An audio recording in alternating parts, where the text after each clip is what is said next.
So we're putting together a segment on Kamala Harris because she's fooling a lot of people, and the same people who chose Hillary Clinton chose her. So she's going to the Hamptons parties. She's in with the donors. She's not for single payer. She's not for a living wage. And I'm going to show you how she pretends to be progressive, right? So they're trying to do that thing. Let's remember Kamala Harris was the one who made the statement that we can't have a purity test on the left, which means you guys have to fucking shut up and accept my corruption. That's who Kamala Harris is, right? Just so you know, shut up and accept corruption, and you're not going to get progressive. You're not going to get any policies that actually help people. Okay.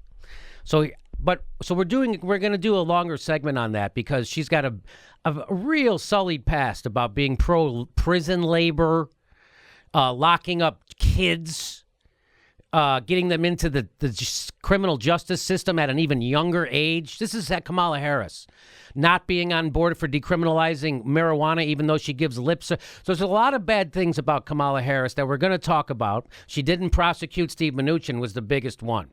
And the reason why she didn't do that, we'll tell you, is because her donor owned the bank. Okay, just so you know.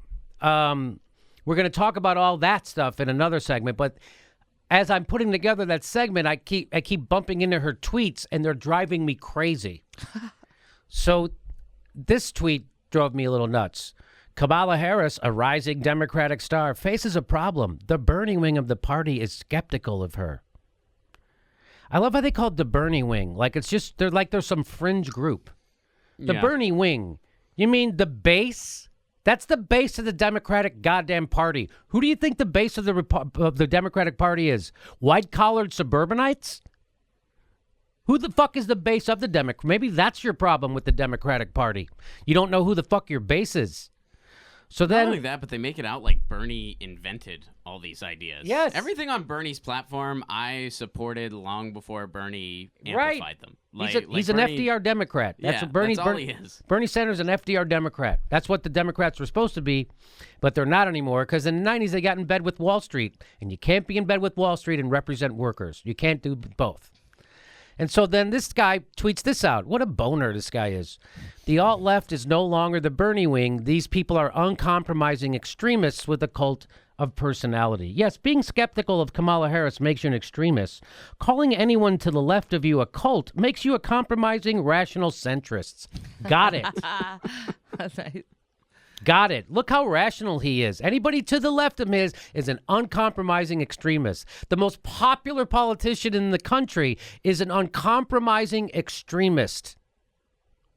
A cult of personality. Do you realize that Hillary's fucking slogan was "I'm with her," and you're saying Bernie Sanders has a cult of personality?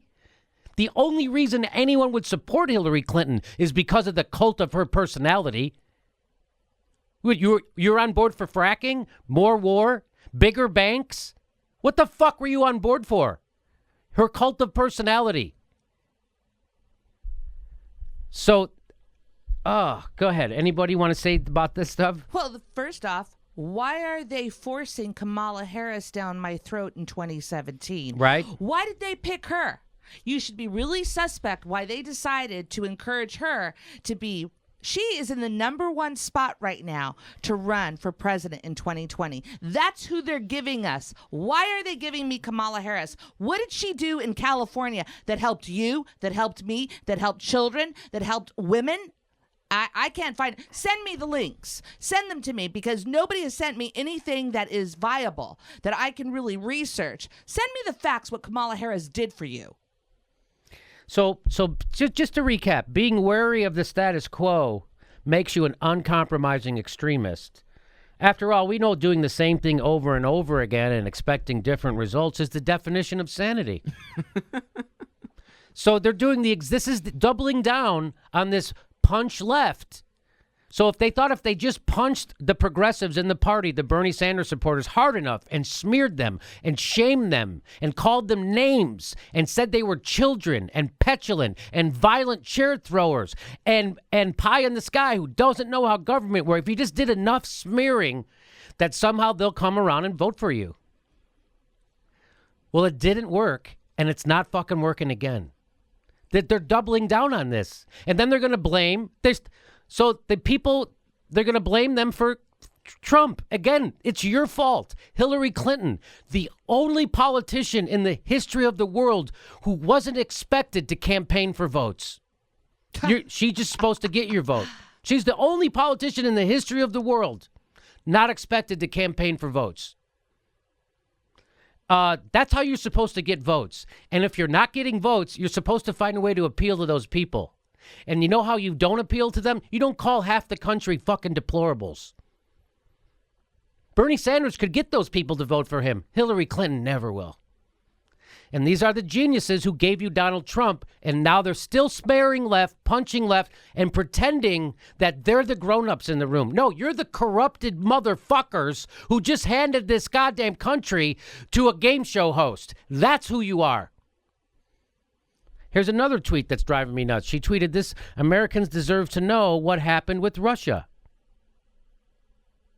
No, Americans need to know, deserve to know, why the fuck you didn't prosecute Steve Mnuchin, a guy who should be in jail right now, who turns out isn't. He's our frickin' Treasury Secretary because you failed to prosecute him. And you won't tell us why, even though your own investigators recommended you prosecute that bank. And they said they found 1,000 instances of criminality, criminal foreclosures on people. That's old people, young people. That's women, women of color, pregnant women, single mothers. That's who you foreclosed on, and that's who you didn't prosecute. You want to help single mothers? Prosecute the banks who are stealing their houses from them illegally. And she didn't. You know why? Because that bank was owned by her donor. That's why. That bank was owned by her donor. Here she is again. This is how she she's pretending through tweets, which is driving me nuts, that she's a progressive. She's not for single payer. The Democratic Party is not for single payer.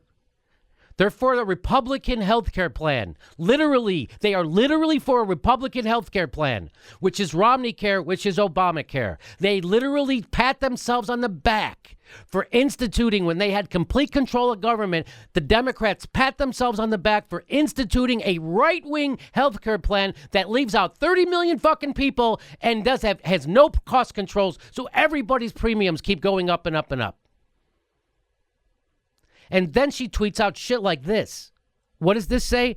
Today in 1965, Lyndon B. Johnson signed Medicare and Medicaid into law. We must strengthen and expand, not slash them. So that's her. That's as if she was a running back. That would be her head fake. That's her head fake. Look, I'm for those things. No, you're not. No, you're not for Medicare for all. You're not for single payer. You're for that bullshit right-wing healthcare plan that you guys are patting yourself on the back for defending. What do you? Well, I'll tell you who I want. I want Nina Turner to be a leader in the Democratic Party, or screw the Democratic Party and a party of progressives, or Tulsi Gabbard. Tulsi Gabbard, who had conflict with Debbie Wasserman Schultz and stepped down from the DNC because she didn't support them, and she didn't just support their awful ways of not responding to the voters. Let me tell you this: when a Democratic politician tries to trick you like this, that's what this is. This is tricking you. And she has the guts to say she's for something that we already have and everyone loves. But she doesn't have the guts to say she's for something we don't have and everyone already loves. Why won't she say she's for single payer? Because her donors don't want her to say it. Because her donors aren't for it. And so she does this to show you, look what I'm for. Which means nothing. Yeah, I just want to add a quick aside, too. The ultimate progressive smear, I think, is just using terminology like that previous tweet, using terminology like alt-left. Because that creates this false equivalency between the alt-left and the quote-unquote alt-right. So you're comparing people that want universal health care to neo-Nazis. You're making that bullshit equivalency. And you know what? The alt-left should apply to the Democratic establishment because they're an alternative to being left. That's an alt-left. That's a grab to put that on a T-shirt. The Democratic establishment are the alternative to the left. They're not. That's right. They're the alt-left. You know, saying you want to fix healthcare but keep the health insurance companies alive and go, that's like saying, hey, I want to fix this house, but I want to keep the termites. They deserve a seat at the table.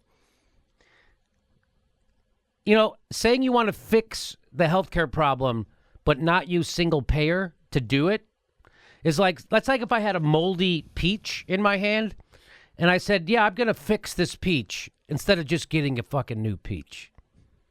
That's what we need. We don't need to fix Obamacare. We need single payer.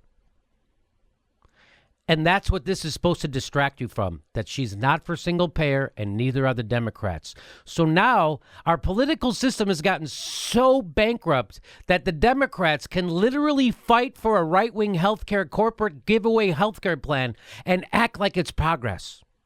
Isn't that, that's how shitty, that's how to the right the Democrats have moved, that they're now trumpeting and patting themselves on the back for defending Romney care. And so don't be fooled by her. And we're going to do a much more extensive, if the donors think this is who we're going to get is Kamala Harris. That's who the donors want to give us. She's the female pretty Barack Obama. Just like Barack Obama put a pretty face on neoliberalism, which is corporatism, which expands the income disparity and fucks over workers. Kamala Harris is she's even more attractive than Barack Obama. She's even nicer in public than Barack Obama, if that's possible. She puts an even better looking face on horrible government policies and an emptiness inside the Democratic Party. This is her chance. This is her trying to cover over the emptiness of the Democrats' platform right now, because it is empty. Hey, everybody, the next live Jimmy Dore show is August 16th. That's a Wednesday, new time, 9 p.m. 9 p.m. show, 9 p.m. show, August 16th in Burbank, California. Get your tickets right there or at jimmydorecomedy.com.